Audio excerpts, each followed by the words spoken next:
नमस्कार जी, सभी को स्वागत है आप सभी का विश्व इतिहास की क्लास में। आज से हम आपके विश्व इतिहास की आपसे शुरुआत कर रहे हैं। देखिएगा, विश्व इतिहास की इस क्लास में हम आपके एक विश्व इतिहास का जनरल परिचय, वो भी पुनर्जागरण से पहले का विश्व आपके कैसा रहा है, फिर पुनर्जागरण से हमारा जो आपके सिलेबस शुरू होगा वहाँ से विस्तृत रूप से आपके विवेचना इसकी करेंगे। लेकिन पुनर्जागरण से पहले का आपके संसार कैसा है और विशेषकर यूरोपीय संसार कैसा है, उसकी चर्चा हम आपसे करें। जैसे देखिएगा,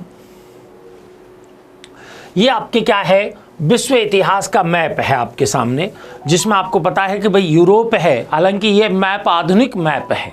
कौन सा मैप है? ये आधुनिक मैप है। और इस मैप के अंतर्गत देखें कि सबसे पहले 3000 ईसा पूर्व में 3000 ईसा पूर्व में हम आपके किसकी बात करते हैं? यूनानी सभ्यता की बात करते हैं, ग्रीस सभ्यता की बात करते हैं। ग्रीस सभ्यता जो कि आपके देखें कि यूरोप का जो दक्षिणी पूर्वी यूरोप था, यूरोप का जो दक्षिणी पूर्वी हिस्सा है, ये जो हिस्सा है आपके यूरोप का, यहां पर आपके किसका? यूनानी सभ्यता का आपके उद्भव हुआ। यूनानी सभ्यता की गतिविधियों का आपके केंद्र था। ठीक है, दक्षिणी पूर्वी यूरोप का क्षेत्र है। अब ये भूमध्य सागरीय क्षेत्र है। यहां आपके कई छोटे छोटे राज्य थे उस समय। उन राज्यों में नाम आते हैं, जैसे स्पार्टा का नाम आता है, एथेंस का नाम आता है, कोरिंथ का नाम आता है। ऐसे छोटे छोटे राज्य आपके कहाँ पर थे? इस दक्षिणी पूर्वी इलाके में थे। और ये सभी एक व्यापारिक नेटवर्क से गुथे हुए थे। व्यापारिक नेटवर्क से क्यों? क्योंकि भूमध्य सागरीय क्षेत्र में हैं, इसलिए एक व्यापारिक नेटवर्क से गुथे हुए थे। ठीक है ना। अब क्या हुआ, आगे चल करके इस यूनानी सभ्यता को हम आपके यहाँ पर देखिए बात करें कि यूनानी सभ्यता है। प्रारंभ में आपकी कौन सी सभ्यता के रूप में ले रहे हैं? यूनानी सभ्यता। अगर यूनानी सभ्यता की हम बात करें तो मैंने बताया कि ये कहां पर? यूरोप के दक्षिण पूर्व में, दक्षिण पूर्व में। और इसमें आपके क्या थे? छोटे छोटे नगर राज्य, छोटे छोटे नगर राज्य। एक ब्रीफ में ही मैं आपको यहाँ पर इसकी नॉलेज दे रहा हूँ। छोटे छोटे नगर राज्य थे किसमें? जो आपके यूनानी सभ्यता है इसमें। इन नगर राज्यों में जैसे नाम आते हैं, एथेंस का नाम आया, स्पार्टा का नाम आया और आपके कोरिंथ का नाम आया। कोरिंथ का नाम आया। ये सभी आपके व्यापारिक नेटवर्क से जुड़े हुए थे। व्यापारिक नेटवर्क से जुड़ाव, व्यापारिक नेटवर्क से आपके इनका जुड़ाव था। ठीक है, लेकिन इस यूनानी सभ्यता को कालांतर में यूनानी साम्राज्यवाद और ईरानी साम्राज्यवाद का सामना करना पड़ा। ठीक है, ग्रीक सभ्यता का आपके पतन हुआ और रोमन साम्राज्य का उद्भव हुआ। किसका उद्भव हुआ है? रोमन साम्राज्य का उद्भव हुआ। यहां ग्रीक सभ्यता के पतन के पश्चात आप देखें कि रोमन साम्राज्य का उदय हुआ है। अब रोमन साम्राज्य का आपके जो क्षेत्र है वो कौन सा था? दक्षिणी यूरोप का क्षेत्र था। और इसका आधार आपके इन्होंने किसको बनाया? आधार बनाया इटली को। किसको बनाया है? रोमन साम्राज्य का आपके ग्रीक सभ्यता के पतन के पश्चात रोमन साम्राज्य का आपके उदय होता है। और इसने अपना आधार आपके किसको बनाया है? इसने आधार बनाया आपके दक्षिणी यूरोप का जो क्षेत्र है उसको, आपके वहां पर उद्भव हुआ था इसका, और इसने आधार इटली को बनाया। किसको बना लिया है? इटली को आपके अपना आधार बना लिया है। अब देखिए, इसने इटली को जब अपना आधार बनाया तो आप एक बात आपके यहाँ पर गौर कीजिएगा कि इटली को आधार बना करके भी अगर इसकी हम स्थिति को देखें, ठीक है, किसको? स्थिति को अगर इसकी को देखें तो आपको क्या देखने को मिलेगा कि भाई कि जो रोमन साम्राज्य का वैभव है, रोमन साम्राज्य का वैभव है, वो आपके कहाँ? उत्तर में आल्पस पर्वत तक फैला हुआ था। उत्तर में कहां तक? ये आपकी स्थिति है। ठीक है ना। उत्तर में आपके आल्पस पर्वत तक फैला हुआ आपके इसका क्षेत्र था, किसका, रोमन साम्राज्य का, और संपूर्ण क्षेत्र को इसने अपने आप में समाहित कर रखा था, ठीक है ना। यानी कि समुद्र से आपके इधर के क्षेत्र में तो आपके समुद्र से सुरक्षित है, इधर समुद्र से सुरक्षित है, इधर समुद्र से सुरक्षित है, और आल्पस पर्वत तक आपके इसका विस्तार फैला हुआ था, ठीक है ना। अब आपके जब उत्तर में आल्पस पर्वत और आपके अन्य दिशाओं में समुद्र से सुरक्षित आपके ये था, तो यहां पर ईसा की आरंभिक सदियों में ही अगर देखा जाए, ईसा की आरंभिक सदियों में देखा जाए तो यहाँ पर आपके जूलियस सीजर नाम के शासक और पाम्पे नामक आपके एक शासक, ये क्या थे, एक तरह से सैनिक कमांडर थे। जूलियस सीजर और पाम्पे इनके नाम आते हैं, ये आपके क्या थे, एक तरह से सैनिक कमांडर थे। जैसे जूलियस सीजर का अगर हम समयकाल अगर देखें, जूलियस सीजर का अगर हम समयकाल देखें तो 90 से 44 बीसी तक आपके दिखाई देता है। 90 से 44 बीसी तक आपके कौन है, जूलियस सीजर है। खुद आपके रोमन साम्राज्य की अगर हम बात करें तो आपकी देखिए लगभग 753 से लेकर के 476 ईस्वी तक, 753 बीसी से 476 एडी तक कौन सा रोमन साम्राज्य हमें देखने को मिल रहा है, ठीक है ना। मैंने बताया ये साम्राज्य उत्तर में आपके आल्पस पर्वत से और दिशाओं में समुद्र से सुरक्षित था, ठीक है। यहीं ईसा की आरंभिक जो शताब्दियां थी वहां पर आपके जूलियस सीजर और पाम्पे नामक आपके कुछ सैनिक कमांडर हुए। क्या हुए हैं, सैनिक कमांडर। इन्होंने रोमन साम्राज्य को अत्यधिक उन्नति के शिखर तक पहुंचाया। रोमन साम्राज्य की प्रोग्रेस आपके जूलियस सीजर के समय होने लगी। देखते ही देखते आपके देखें कि भाई जो रोमन साम्राज्य है, रोमन साम्राज्य ने एक विशाल आकार ग्रहण कर लिया। विशाल आकार आपके रोमन साम्राज्य का फैल गया, जिसके अंतर्गत दक्षिणी यूरोप तो था ही, साथ में पूर्वी यूरोप में भी यह शक्तिशाली रूप से स्थापित हुआ है। किसके अंतर्गत, पूर्वी यूरोप के अंतर्गत भी यह शक्तिशाली रूप से स्थापित हुआ है। कौन सा, जो अपना रोमन साम्राज्य है, ठीक है ना। अब आपके देखो कि इसमें आपकी दिक्कत कहां पे आरंभ हुई, दिक्कत आरंभ हुई तीसरी सदी में। तीसरी सदी में आपके, तीसरी सदी का जो काल है इसके लिए, तीसरी सदी का जो काल है वो आपके संकट काल के रूप में है, संकट काल है। और संकट काल क्यों है, क्योंकि सासानी वंश के रूप में आपके एक नवीन संकट इसके सामने उपस्थित हो गया। किसके रूप में, सासानी वंश के रूप में एक नवीन संकट उभर करके सामने आया। इससे क्या हुआ कि जो रोमन साम्राज्य है इसका विभाजन हो गया। रोमन साम्राज्य का क्या हो गया, विभाजन। जब रोमन साम्राज्य का विभाजन हुआ तो एक तो पश्चिमी रोमन साम्राज्य बना और एक आपके कौन सा बना, पूर्वी रोमन साम्राज्य बना। अगर आप देखें तो देखिए ये रोमन साम्राज्य है, रोमन साम्राज्य, रोमन साम्राज्य का आपके क्या हुआ है, विभाजन।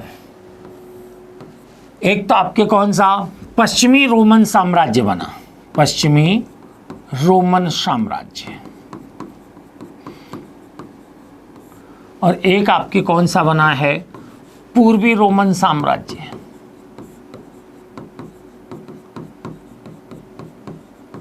कौन सा बना है, पूर्वी रोमन साम्राज्य बना है। अब आपके देखिए पश्चिमी रोमन साम्राज्य की राजधानी अगर देखी जाए तो इसकी राजधानी थी रोम। राजधानी कौन सी थी, रोम आपके इसकी राजधानी के रूप में थी, ठीक है ना। और पूर्वी रोमन जो साम्राज्य था, ठीक है ना, जिस पर यूनानी सभ्यता का प्रभाव था, यूनानी सभ्यता का प्रभाव आपके किस पर था, इस पूर्वी रोमन साम्राज्य के ऊपर था। और इसकी राजधानी थी कुस्तुनतुनिया। कौन सी थी, कुस्तुनतुनिया। इसकी राजधानी आपके कौन सी थी, कुस्तुनतुनिया।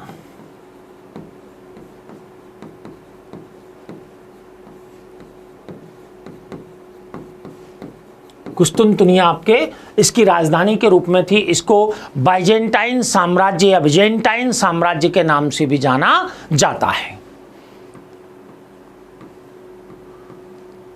बिजेंटियन साम्राज्य के रूप में भी किसे देखा जाता है? इस पूर्वी रोमन साम्राज्य को देखा जाता है, जिसकी राजधानी आपके कौन सी थी? कुस्तुंतनिया। और यूनानी सभ्यता का जो प्रभाव है वो आपके किस पर? देखो, यूनानी सभ्यता आपके कहाँ, ये बताई हमने, दक्षिणी पूर्वी यूरोप की। ठीक है, दक्षिणी पूर्वी यूरोप की जो यूनानी सभ्यता है उसका पूर्वी रोमन साम्राज्य पर अत्यधिक प्रभाव था। ठीक है, अब क्या हुआ, यहां पर पश्चिमी रोमन साम्राज्य को हम देखें, पश्चिमी रोमन साम्राज्य को यूरोप का उत्तर का जो हिस्सा है, देखिएगा, ये आपके कौन सा है? रोम का क्षेत्र है। किसका क्षेत्र है ये? रोम का। ये रोम आपके पश्चिमी रोमन साम्राज्य का क्या था? केंद्र था।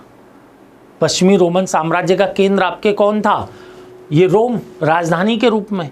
और पूर्वी जो रोमन साम्राज्य है, जिसका आपके बैजेंटेन साम्राज्य के नाम से आपके जाना जाता है, जिस पर यूनानी सभ्यता का प्रभाव था, उसका आपके कहां पर? कुस्तुंतनिया केंद्र था। कुस्तुंतनिया पर तुर्कों का आक्रमण आपके यहां पर हो जाता है, तो वो आपके केंद्र के रूप में था। लेकिन आपको क्या देखना है कि इस पश्चिमी यूनानी साम्राज्य, रोमन साम्राज्य को जर्मनी, ये आपके कौन सा क्षेत्र है? जर्मनी का क्षेत्र है। ये कौन सा क्षेत्र है? जर्मनी का क्षेत्र है। जर्मनी की ओर से कुछ बर्बर जर्मन आक्रमणकारियों का सामना करना पड़ गया। इसको आपके कुछ बर्बर जर्मन आक्रमणकारियों का सामना करना पड़ा है।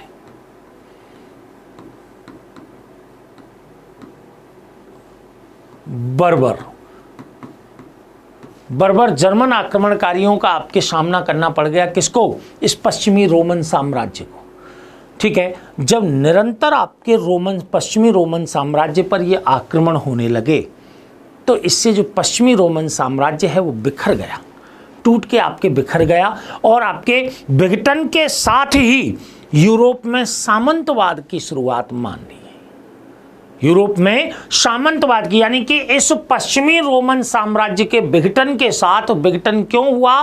क्योंकि जर्मनी की ओर से कुछ बर्बर आक्रमणकारी यहां पर आए और उन आक्रमणकारियों के कारण, ठीक है, यहां पश्चिमी रोमन साम्राज्य का विखंडन हुआ और पश्चिमी रोमन साम्राज्य के विखंडन के फलस्वरूप यूरोप में सामंतवादी व्यवस्था की शुरुआत मान ली गई। हालांकि जो पूर्वी रोमन साम्राज्य है, ये लंबे समय तक चला है।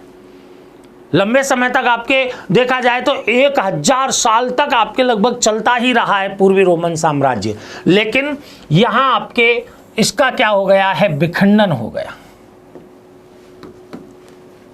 इसका क्या हुआ? विखंडन।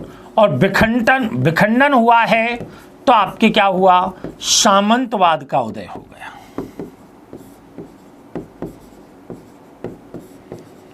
सामंतवाद का उदय आपके यहां पर हो जाता है। हम सामंतवाद की अवधारणा में आपके यहां पर नहीं जाएंगे, लेकिन आपको एक ब्रीफ में आपके इसके बारे में बताएं कि भाई सामंतवाद का उदय तो यहां हो गया।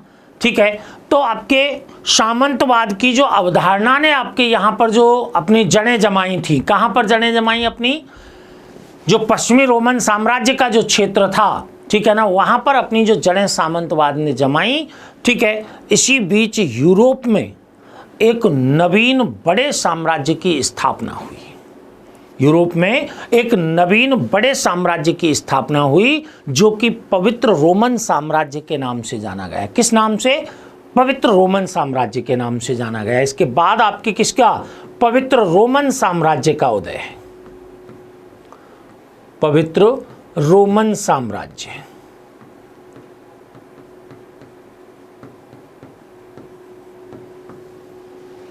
पवित्र रोमन साम्राज्य के नाम से आपके वो जाना गया।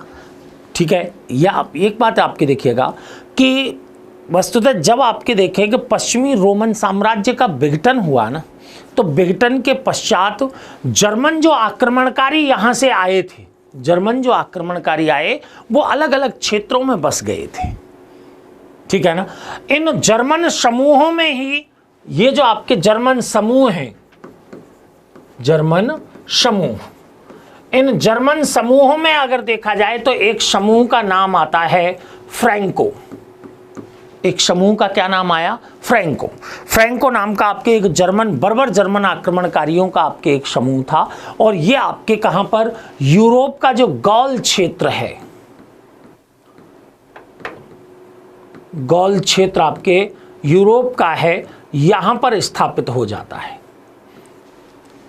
कहां पर स्थापित हो गया? गॉल क्षेत्र यूरोप में जाकर के आपके ये स्थापित हो गया, जो फ्रैंको नाम का आपके जर्मन समूह था। ठीक है ना। अब देखिए, फ्रैंको जो जर्मन समूह है, इसने आपके कई वंशों की स्थापना यहां पर देखने को मिलती है। जैसे अगर पहले देखा जाए तो पहले इसमें आपके मोरेविजियन आपके जो वंश है, मोरेविजियन वंश की स्थापना की गई। ठीक है ना। फिर आपके कैरोलिजियन वंश की स्थापना इसमें हुई है। तो यहां पर इस फ्रैंको समूह के द्वारा आपके वंशों की स्थापना, जैसे मोरेविजियन वंश है,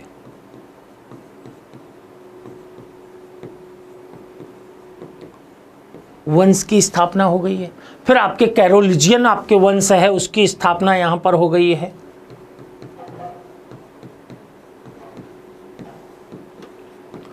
कैरोलिजियन वंश की भी आपके इस क्षेत्र में, जो गॉल क्षेत्र है आपके यूरोप का, वहां पर आपके इसकी स्थापना हो गई है। ठीक है ना। अब स्थिति क्या हुई कि मुस्लिम इस कैरोलिजियन जो वंश है, कैरोलिजियन वंश की प्रतिष्ठा में आपके अत्यधिक वृद्धि होती है। इस वंश की प्रतिष्ठा में आपके वृद्धि हुई। क्यों वृद्धि हुई भाई? ऐसा क्या हुआ कि कैरोलिजियन वंश के द्वारा मुस्लिम शक्ति को पराजित किया गया। कैरोलिजियन वंश है आपके, जो कि किसका है? फ्रैंको जर्मन समूह है, उसी का आपके कैरोलिजियन वंश है। ठीक है ना। और इसी वंश के द्वारा आपके मुस्लिम शक्ति को पराजित किया गया। और इसी कैरोलिजियन वंश का आपके एक शासक था शालमा। कौन सा शासक था? शालमा।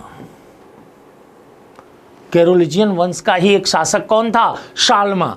इस शालमा को,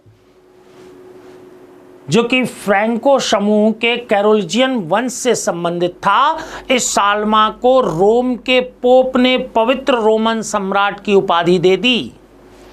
शालमा को किसने? रोम के पोप ने पवित्र रोमन सम्राट की उपाधि प्रदान कर दी है। तो शालमा आपके क्या बन गया है? पवित्र रोमन सम्राट बन गया है। पवित्र रोमन सम्राट बन गया है शालमा। ठीक है ना। और इसी आपके नाम से पवित्र रोमन साम्राज्य जाना गया है। यानी कि कैरोलिजियन जो साम्राज्य है, वही आपके पवित्र रोमन साम्राज्य के नाम से जाना गया है। ठीक है। हमने आपके क्या बताया? देखिए, रोमन साम्राज्य है, रोमन साम्राज्य का विघटन हुआ तो पश्चिमी रोमन साम्राज्य बना। पश्चिमी रोमन साम्राज्य को कुछ आपके बर्बर जर्मन समूहों के आक्रमण का सामना करना पड़ा। ये जर्मन आक्रमणकारी हैं, यूरोप के विभिन्न क्षेत्रों में जाकर के बस गए। इन्हीं में से एक समूह कौन सा है? फ्रैंको, जो कि यूरोप के गॉल क्षेत्र में जाकर के बस जाता है। गॉल क्षेत्र में इसने आपके कई वंशों की स्थापना यहाँ पर हुई, जिनमें मोरेविजियन वंश है, कैरोलिजियन वंश है। कैरोलिजियन वंश ने अत्यधिक लोकप्रियता हासिल की, क्योंकि मुस्लिम आक्रमणकारियों को इसने पराजित किया। किसको पराजित किया है? मुस्लिम आक्रमणकारियों को पराजित किया। और इसी वंश का, कैरोलिजियन वंश का एक शासक हुआ शालमा। शालमा को रोम के पोप के द्वारा पवित्र रोमन सम्राट की उपाधि दी गई। और इसी कैरोलिजियन साम्राज्य को हम पवित्र रोमन साम्राज्य के नाम से जानने लगे।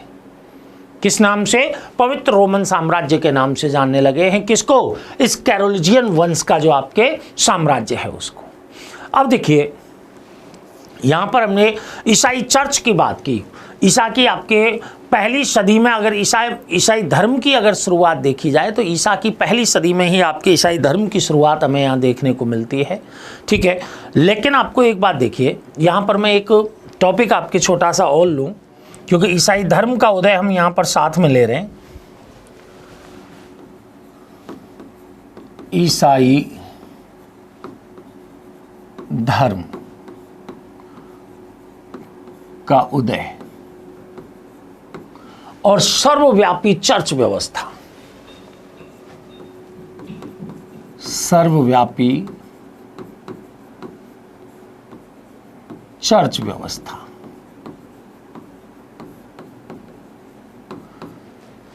ईसाई धर्म का उदय और सर्वव्यापी चर्च व्यवस्था। मैंने बताया अभी कि पवित्र रोमन साम्राज्य की स्थापना हो चुकी है। ईसाई धर्म और सर्वव्यापी चर्च व्यवस्था के अंतर्गत देखें, मैंने बताया कि ईसाई धर्म की जो शुरुआत है, ईसा की पहली सदी में ही आपकी इसकी शुरुआत हुई थी। अगर देखा जाए प्रारंभ में ईसाई धर्म का स्वरूप देखा जाए तो ये कोई धार्मिक आंदोलन जैसा प्रतीत नहीं होता, अपितु धार्मिक आंदोलन के साथ साथ एक सामाजिक आंदोलन के रूप में भी था। धार्मिक आंदोलन ही नहीं था केवल, क्या था, धार्मिक आंदोलन के साथ साथ एक सामाजिक आंदोलन भी था। स्वरूप एकदम कैसा था, सिंपल, आडंबर विहीन, ठीक है ना, यानी कि कोई आपके आडंबर ज्यादा यहां पर नहीं थे, बिल्कुल सादा था, ठीक है ना। किंतु धीरे धीरे आपके क्या होने लगा, इस ईसाई धर्म के अंतर्गत आडंबरों ने अपना स्थान बनाना आरंभ कर दिया। विभिन्न प्रकार के आडंबर आपके यहां पर आने लगे। तीसरी सदी ईस्वी में अगर देखा जाए तो दो महत्वपूर्ण ईसाई संतों के नाम यहां पर आते हैं। कब? तीसरी सदी आपके ईस्वी में। और उन महत्वपूर्ण संतों में नाम आते हैं सेंट ऑगस्टाइन और सेंट पॉल का। किसके नाम आए तीसरी सदी में? सेंट ऑगस्टाइन और सेंट पॉल। सेंट ऑगस्टाइन और सेंट पॉल के नाम आपके यहां पर कब देखने को मिल रहे हैं? हमें तीसरी सदी में आपके देखने को मिल रहे हैं, ठीक है। अब इन्होंने क्या किया, दोनों ही संतों ने आपके, क्योंकि मैंने बताया धीरे धीरे आडंबर स्थान प्राप्त करने लगे ईसाई धर्म में। पहले आपके क्या है, सामाजिक आंदोलन भी है, धार्मिक आंदोलन भी है, लेकिन तीसरी सदी में जब सेंट ऑगस्टाइन और सेंट पॉल का आपके यहाँ जन्म हुआ है, या वो आपके पोप के रूप यहाँ पर आए हैं, तो इन्होंने क्या किया, मानव की मुक्ति के लिए आस्था पर बल दिया कि आस्था से ही आपके मानव की मुक्ति संभव है, ठीक है ना। किंतु आठवीं सदी में दो और आपके महत्वपूर्ण संत यहां पर आते हैं। आठवीं सदी में आपके दो अन्य महत्वपूर्ण संतों में नाम आते हैं पीटर लोम्बार्ड का। किसका नाम आया? Peter Lombard.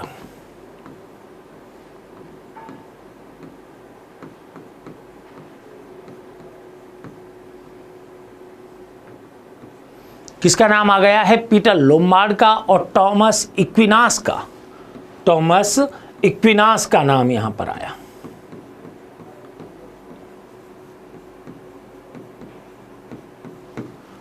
ये आपके कब आए हैं? आठवीं सदी में। ये कब हैं? तीसरी सदी में। ईसाई धर्म कब है? प्रथम सदी में। अंतर देखते चलिएगा। प्रथम सदी में सादा और आडंबर विहीन है। तीसरी सदी में सेंट ऑगस्टाइन और सेंट पॉल जैसे आपके जो यहाँ पर सेंट आए हैं, इन्होंने आपके मानव की आस्था पर बल दिया है कि मानव मुक्ति आस्था के बल पर ही संभव है। आठवीं सदी में यहाँ पर पीटर लोम्बार्ड और टॉमस इक्विनास जैसे आपके संत आए हैं। इन्होंने आपके क्या किया, मानव की मुक्ति आस्था के बजाय मानव के द्वारा जो कर्म किए जा रहे हैं ना, उन कर्मों पर बल दिया है, कर्मों पर जोर दिया है, ठीक है ना, कि भाई मानव की मुक्ति आस्था से नहीं व्यक्ति के कर्मों से होगी। यहां कर्म का अर्थ था संस्कार, संस्कारवाद, पुरोहितवाद। कर्म का अर्थ आपके क्या है? पुरोहितवाद या संस्कारवाद है। कहां पर? यहां आठवीं सदी में, ठीक है। इन्होंने क्या कहा कि भाई कि ऐसा है, पुरोहित जो है, पुरोहित आपके जिसको हम आपके यहाँ पर ईसाई धर्म का धार्मिक व्यक्ति है, वो आपके ईश्वर के द्वारा चयनित व्यक्ति है, ईश्वर के द्वारा चयनित व्यक्ति है। अतः लोगों के आध्यात्मिक उत्थान के लिए अगर आपके पुरोहित का, लोगों का अगर आध्यात्मिक उत्थान आपको चाहिए तो पुरोहित का सहयोग आवश्यक है। और क्यों आवश्यक है? क्योंकि पुरोहित तो आपके ईश्वर के द्वारा चयनित व्यक्ति है। पुरोहित क्या है? ईश्वर के द्वारा चयनित व्यक्ति के रूप में है। जब आपके लोगों को अपना आध्यात्मिक उत्थान चाहिए तो पुरोहित की आवश्यकता आपके आवश्यक है, अर्थात उसका सहयोग आवश्यक है। इसलिए उन्होंने आपके बताया कि प्रत्येक ईसाई को 7 संस्कारों से गुजरना होगा। प्रत्येक ईसाई को 7 संस्कारों से गुजरना होगा। ये आपके किन्होंने कह दिया? इन आपके 8वीं सदी में जो पीटर लोम्बार्ड और आपके टॉमस एक्विनास जैसे जो आपके संत आए हैं, इन्होंने आपके कह दिया। ठीक है ना, 7 संस्कारों से गुजरना होगा। फिर इसी के साथ ही मध्ययुगीन चर्च व्यवस्था की शुरुआत हो जाती है, क्योंकि अब आपके पुरोहित का महत्व बढ़ गया ना, चर्च व्यवस्था की शुरुआत हो गई। क्यों? क्योंकि अब आपके पुरोहित वर्ग का प्रभाव इसमें बढ़ गया। पुरोहित वर्ग का प्रभाव आपके कहां बढ़ गया है? मध्ययुगीन चर्च व्यवस्था के अंतर्गत बढ़ गया है। और इसी मध्ययुगीन चर्च व्यवस्था को हम आपके किस नाम से? सर्वव्यापी चर्च व्यवस्था के नाम से जानते हैं। सर्वव्यापी चर्च व्यवस्था नाम आपके क्यों दिया है हमने? क्योंकि सभी जगह चर्च का हस्तक्षेप था मध्यकाल में। व्यक्ति के जन्म से लेकर के, यानी कि झूले और कब्र की अवधारणा से जुड़ा हुआ था चर्च यूरोप में, आपके मध्यकालीन यूरोप में। ठीक है, पवित्र रोमन सम्राट है, जो हमने पवित्र रोमन साम्राज्य की बात कही, पवित्र रोमन सम्राट इस सर्वव्यापी चर्च व्यवस्था का रक्षक हो गया। रक्षक कौन हो गया है? पवित्र रोमन सम्राट। अभी हमने शालमा को आपके किसकी उपाधि दी थी? पवित्र रोमन सम्राट की आपकी उपाधि दी थी। ये पवित्र रोमन सम्राट आपके किसके रक्षक के रूप में उभर आया है? इस सर्वव्यापी चर्च व्यवस्था के रक्षक के रूप में उभर आया। ठीक है, अब आपके बात उठती है भाई कि इसको सर्वव्यापी चर्च व्यवस्था क्यों कहा जाता है? ठीक है ना, क्यों? क्योंकि आपके एक बात तो याद रखिएगा, इस सर्वव्यापी जो चर्च व्यवस्था का आपके केंद्र है, इसका केंद्र कहां पर है? केंद्र है रोम में। केंद्र कहां पर है? रोम में। और पूरे यूरोप में इसकी ब्रांचेज हैं, चर्चेज के माध्यम से आपके पूरे यूरोप में फैला हुआ है।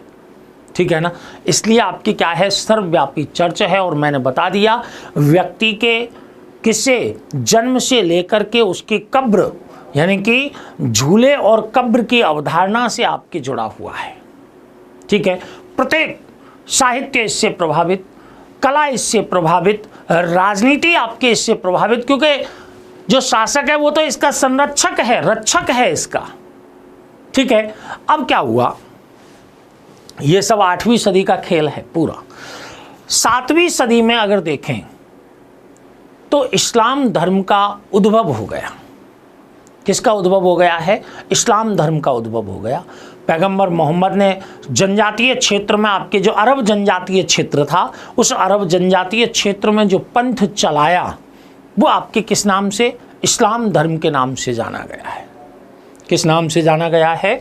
इस्लाम धर्म के नाम से जाना गया।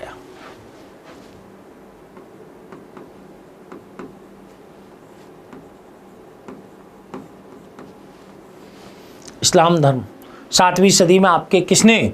जो पैगंबर मोहम्मद साहब हैं। अब देखिए यहाँ पर भी एक चीज़ आपको देखेंगे, आरंभ में पैगंबर मोहम्मद साहब को जो काबा क्षेत्र है वहाँ के पुरोहितों के विरोध का सामना करना पड़ा। पैगंबर मोहम्मद को काबा क्षेत्र में आरंभ में आपके उनके पुरोहितों का सामना करना पड़ा, और इतनी बड़े संकट आए कि कभी कभी तो इनकी जान तक पर बनाई, हमला किया गया इन पर। ठीक है, जब उन्होंने ऐसा महसूस किया कि भाई ऐसी आक्रामक गतिविधि आपके उनके साथ हो रही हैं, उनकी जान पर भी आपके हमले किए जा रहे हैं, तो उन्होंने आध्यात्मिक नेतृत्व के साथ साथ सैनिक नेतृत्व को भी स्वीकार कर लिया। ठीक है ना, अपने हाथ में आपके किसको? आध्यात्मिक नेतृत्व तो इस्लाम का है ही, साथ में इस्लाम के सैनिक नेतृत्व को भी अपने हाथ में ले लिया। इसीलिए इस्लाम धर्म की विशेषता क्या बन गई कि इसमें भौतिक शक्ति और आध्यात्मिक शक्ति दोनों एक ही व्यक्ति में निहित कर दी गई। भौतिक शक्ति और आध्यात्मिक शक्ति एक ही व्यक्ति में आपके निहित हो गई, और वो आपके कौन व्यक्ति बने? पैगंबर मोहम्मद साहब, और उनके उत्तराधिकारी के रूप में, या खलीफा, उनके उत्तराधिकारी के रूप में आपके कौन हुए हैं? खलीफा हुए। अब क्या हुआ कि पैगंबर मोहम्मद साहब का लगभग 632 ईस्वी में क्या हो गया है? निधन हो गया। ठीक है। तो उनके उत्तराधिकारी आपके कौन हुए? 4 आरंभिक खलीफाओं के नाम से जाने गए। खलीफाओं में नाम आप पढ़ते हो, हजरत अबू बकर का नाम आता है। किसका नाम आया? हजरत अबू बकर का नाम आया, हजरत उमर का नाम आया, हजरत उस्मान का नाम आया, हजरत अली का नाम आया, ठीक है ना। इन चारों जो प्रारंभिक खलीफा हैं, इनके काल में इस्लामिक शक्ति का बड़े स्तर पर प्रचार प्रसार हुआ, बड़े स्तर पर प्रसार आपके हुआ है, ठीक है। और इस्लाम ने एक साम्राज्य का रूप धारण कर लिया। किसका रूप धारण कर लिया है? एक साम्राज्य का रूप धारण कर लिया है, पूरा आकार ग्रहण कर लिया। और आप देखेंगे 7वीं सदी का मध्य है, ठीक है ना, लगभग 661 ईस्वी का जो समय है, 7वीं सदी के मध्य में, यहां देखिए एक तो पैगंबर और पैगंबर के उत्तराधिकारी के रूप में आपके कौन है? खलीफा। और खलीफा का पद 661 ईस्वी में के लगभग में आपके के ये पद आपके कैसा हो गया? वंशानुगत हो गया है। 661 ईस्वी के आसपास आपके ये पद क्या हो जाता है? वंशानुगत हो गया और उमैया वंश के खलीफा हो गए स्थापित। यहां पर आपके कौन से वंश के खलीफा आ गए हैं वंशानुगत के रूप में? उमैया वंश के।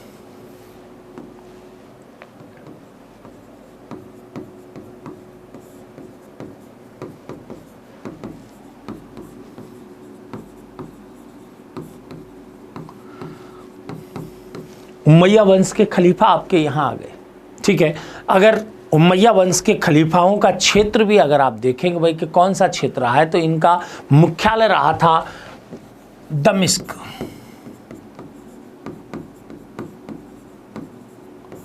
मुख्यालय कौन सा था इनका? दमिश्क था।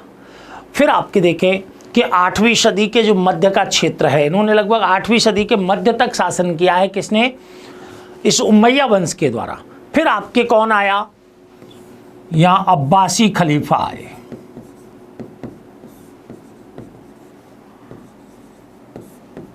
कौन आए हैं? अब्बासी खलीफा आए। अब्बासी खलीफाओं का आपके यहां पर इनका केंद्र कहां रहा है? बगदाद में रहा। अब्बासी खलीफाओं का केंद्र आपके कहां पर स्थापित हो गया? बगदाद में हो गया, ठीक है ना। अब देखिए, जब बगदाद में अब्बासी खलीफाओं का आपके केंद्र स्थापित हुआ, तो इन्होंने आपके यहां से जो अब्बासी खिलाफत की जो शुरुआत हुई है, इसके पश्चात खिलाफत का पतन आरंभ हो जाता है, ठीक है ना। किसका? खिलाफत का पतन आरंभ हो जाता है। हालांकि आप देखें कि खलीफत के कई केंद्र आपके इस समय हमें देखने को मिलते हैं, ठीक है। अब देखिए, अगर आप एक चीज पर गौर करें कि इस्लामिक शक्ति के उद्भव, जो कि आपके लगभग 7वीं सदी के मध्य में हो गया, इस्लामिक शक्ति के उद्भव के पश्चात अगर पूरे पश्चिमी विश्व की अगर कोई महत्वपूर्ण घटना देखने को मिले, तो वो आपके क्या हैं? धर्म युद्ध हैं, क्रूसेड के नाम से जिन्हें जाना गया है। किस नाम से? क्रूसेड के नाम से जिन्हें जाना गया है। वो धर्म युद्ध आपके क्या हैं? बहुत सबसे महत्वपूर्ण घटना है, ठीक है। जो कि आपके धर्म युद्ध क्या हैं? जो इस्लामिक शक्ति और ईसाई शक्ति के मध्य एक लंबे समय तक चलते रहे। हम आपके पुनर्जागरण में एक कारण के रूप में भी इनका उल्लेख करेंगे डिटेल से, ठीक है। यूरोप के भी बहुत सारे शासकों ने आपके इन धर्म युद्धों में हिस्सा लिया और हिस्सा ले लेकर के प्रतिष्ठाएं अर्जित की है, ठीक है। लेकिन 1453 ईस्वी में कुस्तुनतुनिया पर तुर्कों का अधिकार हो गया। 1453 ईस्वी में कुस्तुनतुनिया पर तुर्कों ने अधिकार कर लिया, और कुस्तुनतुनिया पर तुर्कों के अधिकार के साथ ही बाइजेंटाइन जो साम्राज्य है, अभी हमने बताया आपको कौन सा साम्राज्य? बाइजेंटाइन साम्राज्य है, इसका भी पतन हो गया। क्यों? क्योंकि कुस्तुनतुनिया पर आपके तुर्कों ने अधिकार कर लिया। मैंने बताया कि ये जो साम्राज्य है यूनानी सभ्यता से प्रभावित था। याद रखना, पुनर्जागरण में आपकी ये चीजें काम आएंगी हमारे, कि पूर्वी रोमन साम्राज्य है वो यूनानी सभ्यता से प्रभावित था। इसके आपके राजधानी कुस्तुनतुनिया थी। 1453 ईस्वी में जब कुस्तुनतुनिया पर तुर्कों ने अधिकार कर लिया, तो बाइजेंटाइन साम्राज्य का क्या हो गया? पतन हो गया। ये आपके क्या है? अब इस 1453 की घटना से ही कुछ इतिहासकारों ने आधुनिक विश्व की शुरुआत मान ली है। किसकी शुरुआत मान ली है? आधुनिक विश्व की शुरुआत मान ली है। अब हम एक ओवरऑल आपके अगर इसके बारे में, क्योंकि आधुनिक विश्व की शुरुआत आपके पुनर्जागरण के घटनाक्रम से है, ठीक है, तो पुनर्जागरण का घटनाक्रम हमारा आपके यहां जुड़ेगा। लेकिन उससे पहले आप एक चीज यहां देखें कि मध्य युग का जो समय है, मध्य युग का जो आपके यहां पर समय हम देखने को मिल रहा है हमको, उस मध्य युग के समय में यूरोप में क्या प्रमुख प्रमुख विशेषताएं थी? मध्ययुगीन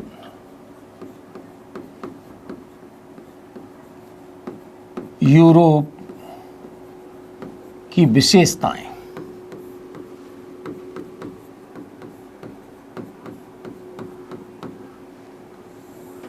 क्योंकि एक चीज मैं आपको बता दूं कि पुनर्जागरण का अर्थ होता है फिर से जागना, दोबारा से जागना। इसका मतलब पहले व्यक्ति सोया हुआ है, सोया हुआ से तात्पर्य यहां पर क्या है कि कुछ ऐसे अभिलक्षण आपके मध्ययुगीन जो संसार है या मध्ययुगीन यूरोप है, उसमें कुछ ऐसे अभिलक्षण हैं जो व्यक्ति के जागने में बाधा उत्पन्न कर रहे हैं। अगर उन बाधाकारी तत्वों को नष्ट कर दिया जाए, उन बाधाकारी तत्वों को समाप्त कर दिया जाए, तो व्यक्ति के पुनर्जागरण को बल मिलेगा, व्यक्ति के पुनर्जागरण को बल मिलेगा। वही मैं बताना चाह रहा हूं कि उस मध्ययुगीन यूरोप में ऐसी कौन कौन सी विशेषताएं हैं जो व्यक्ति के जागने में बाधा उत्पन्न कर रही थीं, व्यक्ति के जागने में बाधा उत्पन्न कर रही थी। तो यहां पर बात क्या है कि राजनीतिक क्षेत्र में सामंतवाद का चलन था, राजनीतिक क्षेत्र में सामंतवाद। ये सामंतवाद का उदय है ना, सामाजिक सुरक्षा की गारंटी की एवज में यहां पर देखने को मिलता है, और यही गारंटी ये बाद में नहीं दे पाया, ठीक है ना, यही इसके लिए घातक भी हो गई सामाजिक गारंटी। अगर आर्थिक क्षेत्र में देखें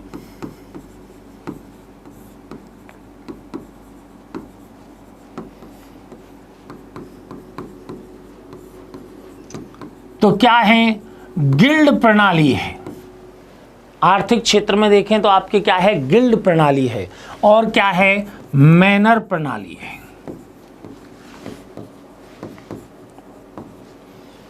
गिल्ड प्रणाली है और क्या है? मैनर प्रणाली है।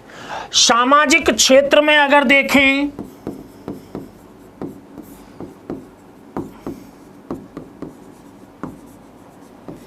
तो यहां पर वंश परंपरा है। चूंकि सामंतवाद है तो सामंतवाद का अभिलक्षण ये भी है, वंश परंपरा है, ठीक है। धार्मिक क्षेत्र में देखें तो सर्वव्यापी चर्च है,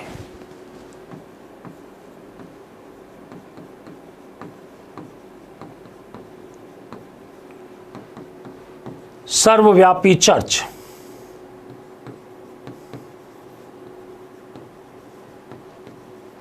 सर्वव्यापी चर्च, और आपकी क्या है? पवित्र रोमन साम्राज्य।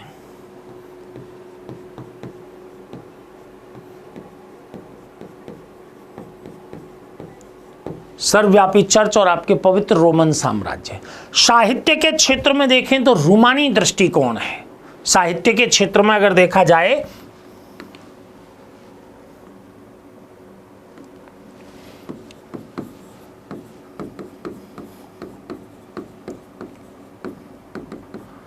रूमानी दृष्टिकोण है।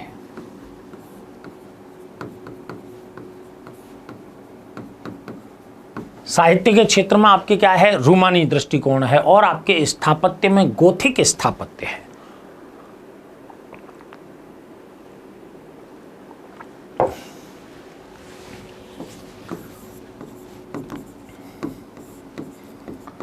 स्थापत्य में क्या है? गोथिक स्थापत्य है।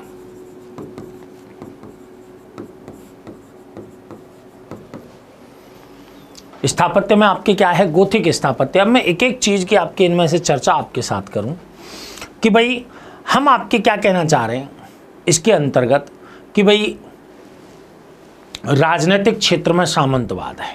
मैंने बताया था कि सामंतवाद का जो उदय है वो आपके किसका, सामाजिक सुरक्षा की गारंटी के फलस्वरूप हुआ था, लेकिन धीरे धीरे ये शोषण का केंद्र बन गए। जो सामंत है ना, शोषण का आधार बन गए कि भाई कि सामंतवादी व्यवस्था का इक्वल टू आपके क्या है, किसानों का शोषण, कृषि दासता की स्थिति उत्पन्न हो गई।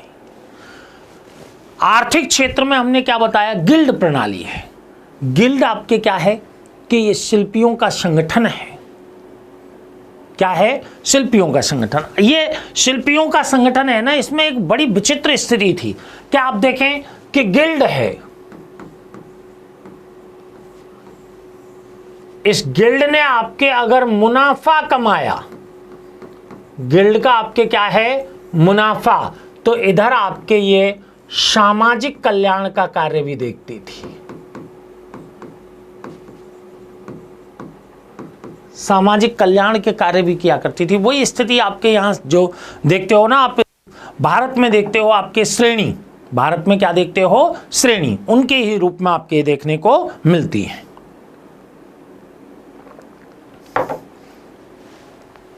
एक तो हमने बताया आपके गिल्ड प्रणाली यहां पर है, श्रेणी व्यवस्था हम आपके कह सकते हैं इसको। श्रेणी क्या है, व्यापारिक संगठन है, शिल्पियों का संगठन कह लीजिए, व्यापारिक संगठन कह लीजिए। अब एक आप क्या है, मैनर प्रणाली। मैनर प्रणाली को आप देखें तो देखिए ये कोई लैंडलॉर्ड है, मान लीजिए भूस्वामी है, भूस्वामी की ये आपके क्या है, भूमि है, ठीक है। भूस्वामी में आपके क्या था, एक क्षेत्र तो आपके मेंस का था, एक क्षेत्र डिमेंस का था, डिमेंस। अब ये देखिए, ये डिमेंस का जो क्षेत्र है ये भूस्वामी के व्यक्तिगत उपभोग के लिए है, भूस्वामी के व्यक्तिगत उपभोग हेतु,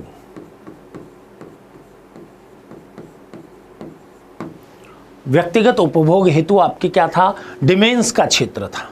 और ये जो मेंस है, ये जो मेंस आपके क्षेत्र हम देख रहे हैं, ये मेंस आपके कैसा है, ये रैयतों के अधीन है, रैयत के अधीन। मेंस का क्षेत्र है वो किसके अधीन है, रैयत के अधीन है। अब रैयत के अधीन क्यों है, रैयत के उपभोग के लिए क्यों है, क्योंकि ये आपके इसके बदले में यहां डिमेंस में, ये जो रैयत है ना, इस डिमेंस में क्या दिया करती थी, बेगार दिया करती थी। यहां पर अधीन नहीं कहेंगे, एक अधीनता से तो आपके बड़ा चक्कर पड़ सकता है। हम आपके ये कह सकते हैं इसको रैयत के उपभोग के लिए, रैयत के उपभोग के लिए। और इसके बदले में आपके क्या करते थे, ये यहाँ डिमेंस क्षेत्र में बेगार किया करते थे, अर्थात बिना किसी पारिश्रमिक के श्रम किया करते थे। और इसी ने मैनर प्रणाली या कृषि दासता का रूप धारण कर लिया है, कृषि दासता का रूप धारण कर लिया है, या मैनर प्रणाली का इसने रूप धारण कर लिया है, ठीक है। एक आपके सामाजिक क्षेत्र में वंश परंपरा, जो कि आपके किसका, आपके देखें कि सामंतवादी व्यवस्था के ही अभिलक्षण के रूप में है। धार्मिक क्षेत्र में सर्वव्यापी चर्च है, जिसका केंद्र आपके रोम था और संपूर्ण यूरोप में उसकी शाखाएं फैली हुई थी, सर्वव्यापी चर्च है, ठीक है। अब आपके एक रूढ़िवादी तर्कशास्त्र भी था यहाँ सर्वव्यापी चर्च व्यवस्था के अंतर्गत, रूढ़िवादी तर्कशास्त्र। रूढ़िवादी तर्कशास्त्र से तात्पर्य यहाँ पर क्या था कि रोमन कैथोलिक जो चर्च था, रोमन कैथोलिक चर्च की शिक्षा का ही आधार अपनाया हुआ था, और इसका मानना था कि चिंतन और मनन ही ज्ञान का साधन है, चिंतन और मनन ज्ञान का साधन है। रोमन कैथोलिक चर्च का आपकी शिक्षा पर एकाधिकार था, वो कहेंगे कि ये पढ़ना है तो ये ही पढ़ना है, धर्म का आधिपत्य है। किताबों में क्या लिखा है ये आपके कौन कहेगा, चर्च कहेगा, ठीक है ना, पढ़ने की आपकी, क्योंकि इस समय तक आप देखें कि छापे खाने का आविष्कार वगैरह कुछ नहीं था मध्यकाल में, तो आपके किताबें इतनी होती नहीं थी, किताबें होती नहीं थी, तो आपके अगर किसी भी पादरी ने कुछ कहा कि भाई कि किताब में ऐसा लिखा है, अब किताब में ऐसा लिखा है तो वो परमानेंट है, क्यों? क्योंकि वो किताब अवेलेबल ही नहीं है लोगों के लिए। जैसे ही प्रिंटिंग प्रेस यहाँ पर आई, छापा खाना ऐसे ही आया, तो किताबों की कॉपियाँ बनी, कॉपियाँ बनी, तो आपके उससे क्या चेंज आएगा? कॉपियाँ बनने से एक सबसे बड़ा चेंज जो यहाँ पर देखने को मिला वो आपके क्या था कि जैसे ही किसी ने कहा कि किताब में ऐसा लिखा है, तुरंत सामने वाले ने कहा कि भाई कौन से पेज नंबर पे लिखा है बता दो, ठीक है। तो अब आपके वो रूढ़िवादिता चलने की स्थिति नहीं थी। दूसरी ओर हमने कहा साहित्य में रूमानी दृष्टिकोण, रूमानी दृष्टिकोण से क्या है? साहित्य मनोरंजक परक साहित्य है। साहित्य कैसा है? मनोरंजक परक साहित्य है, सामंती समाज से रिलेटेड है, वीर गाथा काल है।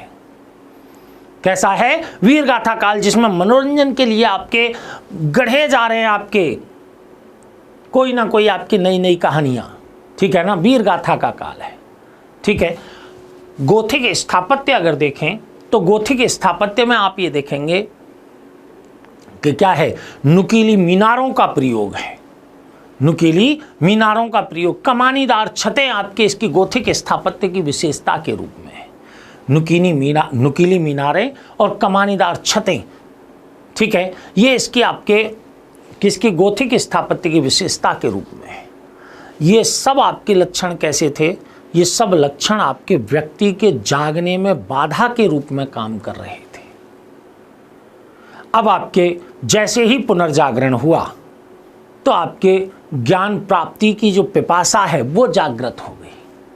अब परीक्षण किए जाने लगे, ठीक है, तर्क पर आपके तर्कशास्त्र जो आपके ये जो तर्कशास्त्र का उदय हो गया, ठीक है ना। अब आपके तर्क की कसौटी पर तथ्यों को खरा उतारा जाने लगा, पुनर्जागरण हो गया।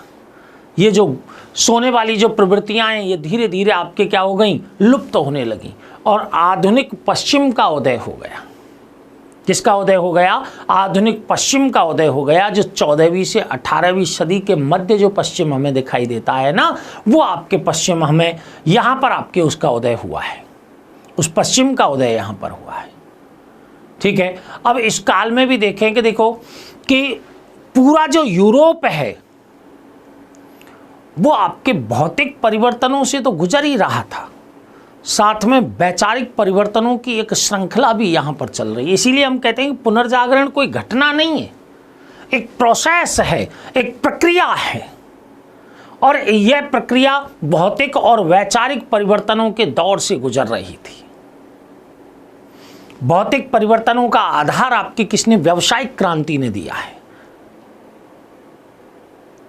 वाणिज्यवाद ने आपके तैयार किया है भौतिक परिवर्तनों का आधार, जबकि वैचारिक परिवर्तनों का आधार आपके कौन बन गया है? पुनर्जागरण बन गया है। वैचारिक परिवर्तनों का आधार आपके क्या हो गया है? पुनर्जागरण बन गया है। और फिर आप देखें कि भौगोलिक खोजें, धर्म सुधार आंदोलन और आपके राष्ट्रीय राजतंत्रों का उदय एक प्रक्रिया के रूप में आपके चलने लग जाते हैं।